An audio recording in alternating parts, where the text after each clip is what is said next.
Magandang araw muli ay mag-aaral tayo ng salita ng ating Panginoon at tunay nga na natapos tayo sa ating series kagabi. And ngayon meron tayong panibagong series na all about magtiwala sa plano ng Diyos. So,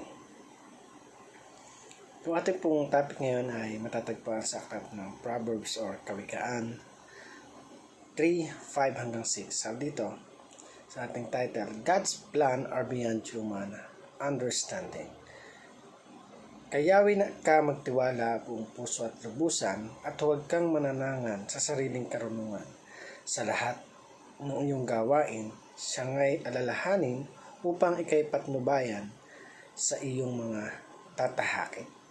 So, napakaganda ng verse na pag-aaralan natin ngayon. Na dapat ay wala tayong ibang inaasahan kundi ang ating Panginoon ng buong puso, ng lubusan. At huwag tayong sabi nga ay magtiwala sa sarili ng ating kakayahan. Dahil ating karunungan at sa bawat ginagawa natin dapat na alalahanin natin kung nakakalugod ba ito sa ating Panginoon o hindi. Upang ang patnubay ng Panginoon ay patuloy na sumaating. So, sabi din sa una nating katuruan, trusting God is obeying beyond understanding.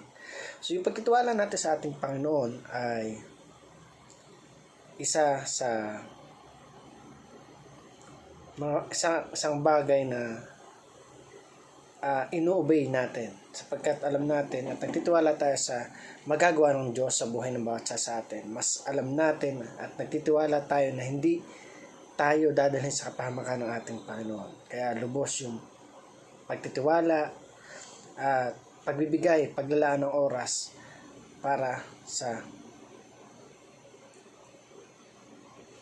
ikabubuti ng bawat isa sa atin. At ito nga yung pagtitiwala sa magagawa ng Diyos sa buhay ng bawat isa. Pangalawa, sabi doon, our human understanding is limited and nearsighted. So yung kakayahan, karunungan ng bawat isa sa atin ay may limitasyon. Pero yung kakayahan na meron ng Panginoon is unlimited. Hindi mapapantayan ng anumang karunungan na meron ng pagsamasamahin pa yan lahat ng tao, lahat ng pinakamatalino sa mundo ay hindi niyan kayang higitan yung katalinuhan na meron yung lumikha ng sanlibutan. At ito ay ang ating Panginoon. Walang sino man yung makakapantay sapagkat ang lahat ng meron tayo, ito ay nanggaling sa Kanya. At siya lang ang may karapan din na bumawi magtanggal ito sa atin.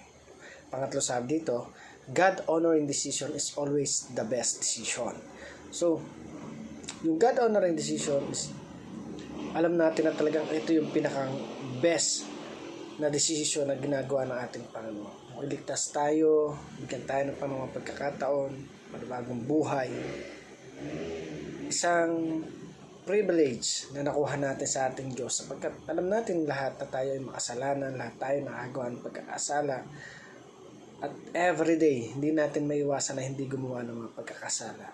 But the good thing is the Lord our God is always there for us to remind, to prove kung gaano niya tayo kamahal sa pamamagitan ng pagbibigay niya ng kanyang bugtong na anak para maligtas lang at saluhin tayo sa ating mga kasalanan.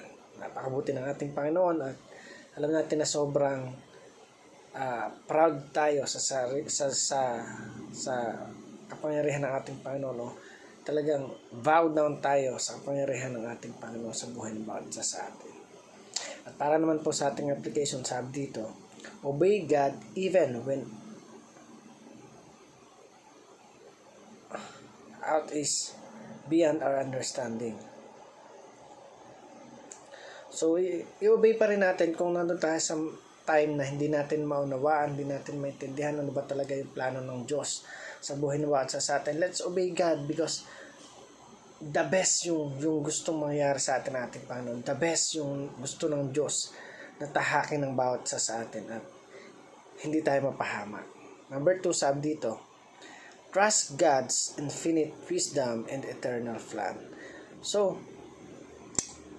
magtiwala tayo doon sa kakayahan na mayroon ng ating Panginoon. Ganun din naman, upang makamta natin yung eternal life, pagdating ng araw, eternal plan na inihanda ng ating Panginoon, na inilaan para sa buhay ng bawat isa sa atin. Let's trust God, infinite wisdom, and the eternal plan. Magtiwala tayo sa magagawa ng ating Panginoon at lahat ng bagay is to follow na lang. Pagtiyagaan natin, paglaanan natin ng oras, ng lakas, ang paglilingkod natin sa ating Diyos. Number 3, sabi dito, honor God in decision making. So, pagdating sa decision making, alam natin na marami sa atin yung sumasablay, marami sa atin yung talagang nahihirapan.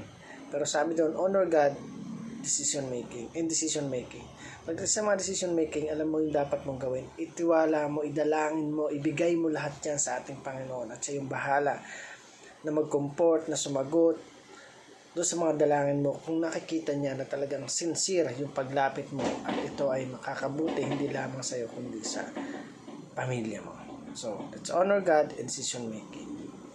So, I hope may natutunan kayo sa maikling video nito. Salamat sa panonood at pakikinig. Pagpalain tayo lahat ng ating Panginoon. Thank you.